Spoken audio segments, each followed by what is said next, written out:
Shave করলে কি দাড়ি বা বিয়ার্ড আরো বেশি মোটা এবং ঘন হয়?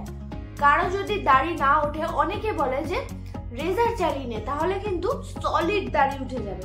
আগেকার দিনে ঠাকুমা বা দিদিমারা বলতো যাদের পাতলা চুল হয় তাদেরকে কিন্তু বেশি করে ন্যাড়া হতে বলতো, এতে নাকি চুল ঘন এবং মোটা হয়। 3500 সাল আগে ন্যাড়া হওয়া কিন্তু একটা রীতির মধ্যে ছিল।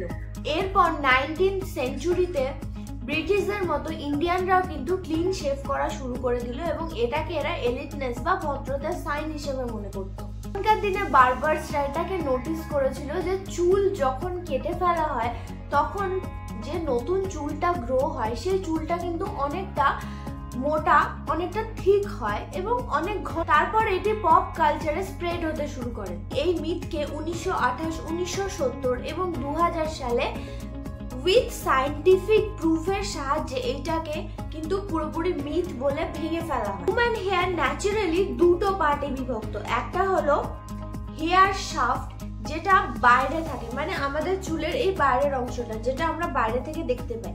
আরেকটা হচ্ছে হেয়ার ফলিকল, যেটা চামড়ার ভেতরে থাকে এবং যেটি চুলকে শক্ত করে ধরে রাখতে সাহায্য করে। যখন আমরা আমাদের চুলকে বা বিয়ার্ড বা দাড়ির চুলকে যখন আমরা কেটে ফেলি তখন কিন্তু চুলের এন্ড পয়েন্টটা মানে শেষের দিকটা কিন্তু ভোঁতা হয়ে যায় বা ব্লান্ট হয়ে যায়। চুলটা শেভ করার আগে চুলের সামনের অংশটা কিন্তু সরু থাকে, কিন্তু যখনই আমি এটা কেটে ফেললাম তখন চুলের সামনের পোর্শনটা কিন্তু ব্লান্ট হয়ে গেল।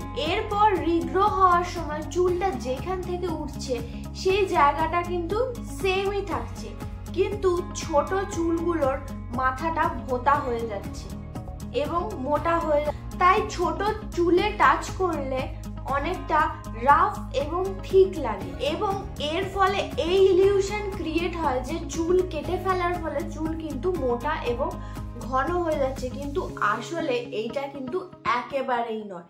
তাই এরপর থেকে যে তোমাদেরকে বলবে কি চুল কেটে ফেলো বা ন্যাড়া হয়ে ফেলো কি শেভ করে ফেলো তাহলে চুল কিন্তু মোটা আর ঘন হবে, তাকে কিন্তু তোমরা এই সায়েন্টিফিক উদাহরণটা দিয়ে কিন্তু ভালো করে বুঝিয়ে দেবে। তো ভিডিওটা কেমন লাগলো তোমরা অবশ্যই জানিও। দেখা হচ্ছে খুব তাড়াতাড়ি পরের একটা নতুন ভিডিও, একটা ইনফরমেটিভ ভিডিও নিয়ে। টাটা।